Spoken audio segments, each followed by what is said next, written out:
Olá pessoal, espero que estejam todos bem. Vamos dar continuidade aos nossos estudos da disciplina de Ciência e Tecnologia e dando continuidade aos processos e utilização das biotecnologias. Essa semana nós trataremos sobre a biotecnologia aplicada na reprodução humana. Então, quais seriam as aplicações dessa biotecnologia na reprodução humana? Elas consistem basicamente em estratégias para diagnosticar e tratar processos de infertilidade humana ou de dificuldade de reprodução.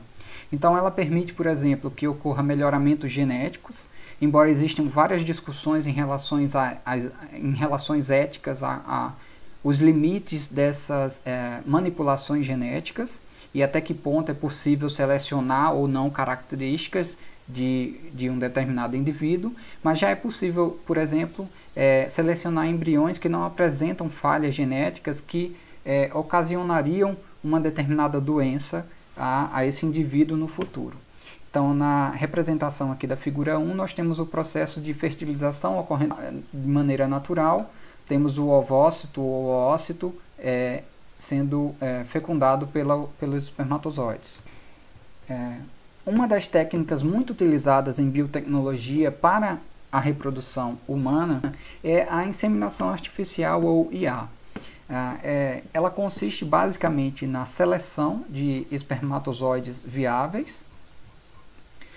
Esses espermatozoides são selecionados e coletados do doador e posteriormente são introduzidos na fêmea, fazendo uso de uma seringa ou pipeta. Então existem duas principais formas de fazer esse tratamento de inseminação artificial.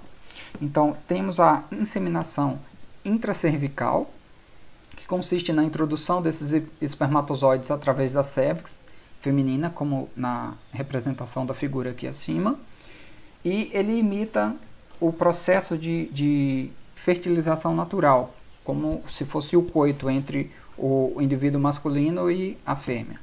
E temos também a intrauterina, a inseminação artificial intrauterina, que consiste na introdução desses espermatozoides diretamente no útero da paciente receptora. E após essa inseminação vai ocorrer o processo de fertilização natural, simulando o processo que aconteceria num processo de reprodução natural. Uma outra técnica bastante utilizada em biotecnologia aplicada à reprodução humana é justamente o processo de fertilização in vitro, ou FIV. Fertilização in vitro lembra um pouco a palavra vidro, em vidro, e traz a ideia, como a gente já vem discutindo nas outras aulas, de um ambiente controlado, um ambiente extracorpóreo, ou seja, não ocorre no corpo dos indivíduos, principalmente no corpo da mulher nesse sentido. Então, a fertilização in vitro ocorre da seguinte maneira.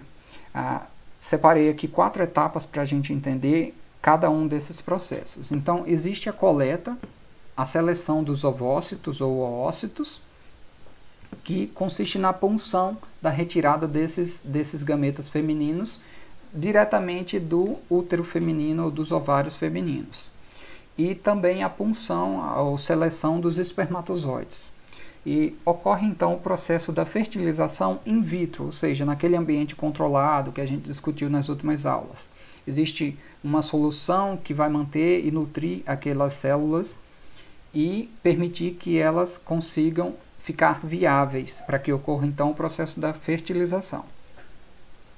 Então, uma vez esses 2 gametas encontrados nessa placa de vidro aqui, vai ocorrer então o processo natural da fertilização. Esses espermatozoides vão fecundar esse ovócito, um espermatozoide em específico vai fecundar esse ovócito, porque uma vez que é dado o processo de fecundação, todos os outros espermatozoides, de certa forma, são impedidos de adentrar no oócito. Isso é uma estratégia para garantir que apenas um espermatozoide fecunde o óvulo.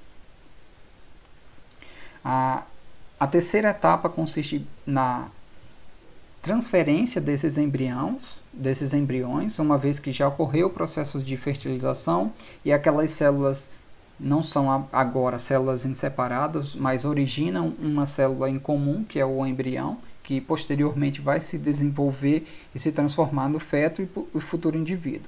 Então ocorre a transferência desse embrião para o corpo ou útero da receptora.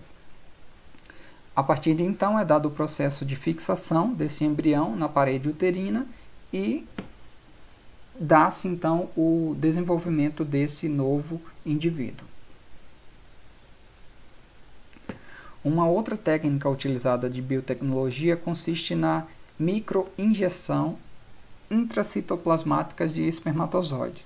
Em outras palavras, é um processo de fertilização in vitro, mas que não ocorre de maneira natural, você colocando os ovócitos e os espermatozoides lá naquela placa de vidro e deixando com que o espermatozoide fecundasse naturalmente o oócito. Nesse caso em específico, não. Nós temos o oócito selecionado e temos os espermatozoides selecionados também. Esse ovócito vai ser colocado em uma micropinça, vamos colocar assim, e é então introduzido através de uma agulha, uma microagulha, o espermatozoide em questão. Então, dessa forma, a gente controla até que espermatozoide vai fecundar determinado óvulo. Então, é um processo mais específico ainda e, dessa forma, é possível controlar mais especificamente ainda o processo de reprodução, uma vez que a gente seleciona de fato os espermatozoides para fecundar aquele óvulo. E uma outra técnica bastante utilizada para esses processos de reprodução humana consiste na criopreservação desses gametas ou congelamento desses gametas. E consiste basicamente na submissão desses gametas, espermatozoides ou oócitos, a baixíssimas temperaturas, visando promover a manutenção do material genético dessas células viáveis por longos períodos. Então, por que essas técnicas são utilizadas? Há pessoas, por exemplo, que não querem ter filhos em determinado período. Vamos colocar assim, uma mulher não quer ter filhos entre a faixa dos 20 a 35 anos, mas se sabe que com maior ou mais avançada a idade das mulheres, mais velhas serão essas células dos ovócitos, porque os ovócitos eles não são produzidos como os espermatozoides sequencialmente.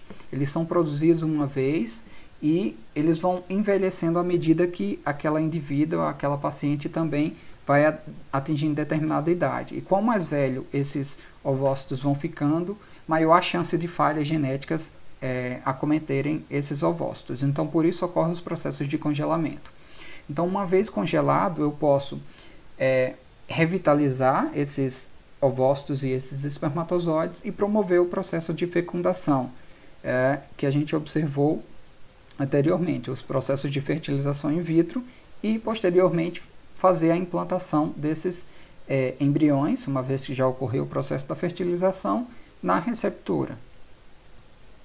Então, quando optar por essas técnicas, então vai depender muito do caso, vai depender muito da característica daqueles pacientes. Se eles são pacientes que têm algum problema de infertilidade masculina ou feminina, porque existem problemas de mobilidade ou motilidade dos espermatozoides, então muitos homens não conseguem ter filhos porque os espermatozoides deles não são viáveis o suficiente para que ocorra o processo de fecundação natural. Eles não conseguem nadar ou chegar até o ovócito para que ocorra o processo de fecundação. Então, seleciona-se esse espermatozoide, faz o processo de fertilização in vitro e é implantado então esse embrião no útero da receptora.